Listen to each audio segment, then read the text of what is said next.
السلام علیکم ورحمۃ اللہ وبرکاتہ۔ Welcome to Islamic minutes.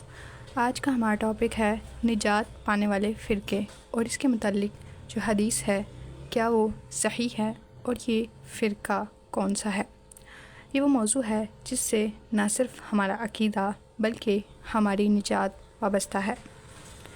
سب سے پہلے ہم قرآن کریم میں اس کی ہدایت کو سمجھیں گے جو ہمیں ایک راہ پر چلنے کی دعوت دیتی ہے۔ اللہ تعالیٰ نے سورہ انعام میں ارشاد فرمایا، اور یقیناً یہی میرا سیدھا راستہ ہے، بس تم اسی پر چلو اور دوسرے راستوں پر نہ چلو کہ وہ تمہیں اس کے راستے سے ہٹا دیں گے۔ اس آیت سے معلوم ہوا کہ اللہ کا دین صرف ایک ہے، صراط مستقیم یعنی سیدھی راہ، لیکن انسانوں کی خواہشات، تعصبات اور دنیا پرستی کی وجہ سے اس میں بہت سے فرقے بن گئے ہیں۔ آپ صلی اللہ علیہ وسلم نے فرمایا، یہود 71 فرقوں میں بٹ گئے، عیسائی 72 فرقوں میں، اور میری امت 73 فرقوں میں تقسیم ہو جائے گی، سب کے سب جہنم میں ہوں گے سوائے ایک کے۔ صحابہ نے عرض کیا کہ یا رسول اللہ، وہ ایک فرقہ کون سا ہوگا؟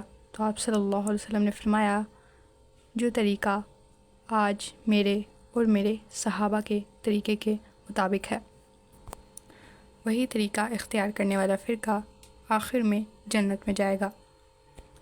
اب سوال یہ ہے کہ ہم یہ بات کیسے پہچانیں کہ کون سا راستہ نجات کا ہے؟ کہ صرف نام یا لیبل کافی ہوتا ہے کہ کسی گروہ سے منسلک ہو جانا ہی نجات کی ضمانت ہے؟ تو ایسا ہرگز نہیں ہے۔ اصل نجات قرآن و سنت کے مکمل اتباع میں ہے اور بدعات و خواہشات سے دوری میں ہے۔ اللہ تعالیٰ نے قرآن مجید میں ارشاد فرمایا، اور جو رسول کی مخالفت کرے بعد اس کے کہ اس پر ہدایت ظاہر ہو چکی ہو اور مومنوں کے راستے کے خلاف چلے، تو ہم اسے اسی طرف موڑ دیں گے جدھر وہ خود مڑ گیا، اور اسے جہنم میں داخل کریں گے، اور وہ بہت برا ٹھکانہ ہے۔ یہاں سبیل المؤمنین یعنی مومنوں کا راستہ سے مراد صحابہ کرام رضوان اللہ علیہم اجمعین کا راستہ ہے۔ اسی لیے نجات پانے والا فرقہ وہی ہوگا جو کتاب اللہ، سنت رسول صلی اللہ علیہ وسلم اور صحابہ کرام کے فہم پر قائم ہو۔ نبی کریم صلی اللہ علیہ وسلم نے فرمایا، میں تمہارے درمیان دو چیزیں چھوڑ کر جا رہا ہوں، جب تک تم ان کو مضبوطی سے تھامے رکھو گے کبھی گمراہ نہیں ہوگے۔ نمبر 1 اللہ کی کتاب، اور نمبر 2 میری سنت۔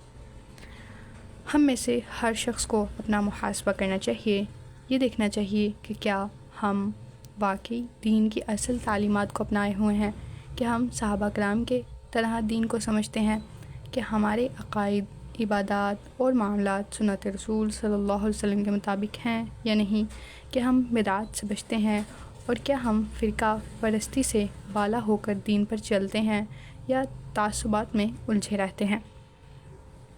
نبی کریم صلی اللہ علیہ وسلم نے فرمایا، میری ساری امت جنت میں جائے گی سوائے اس کے جس نے انکار کیا۔ تو صحابہ کرام نے عرض کیا، یا رسول اللہ، کون جنت میں جانے سے انکار کرے گا؟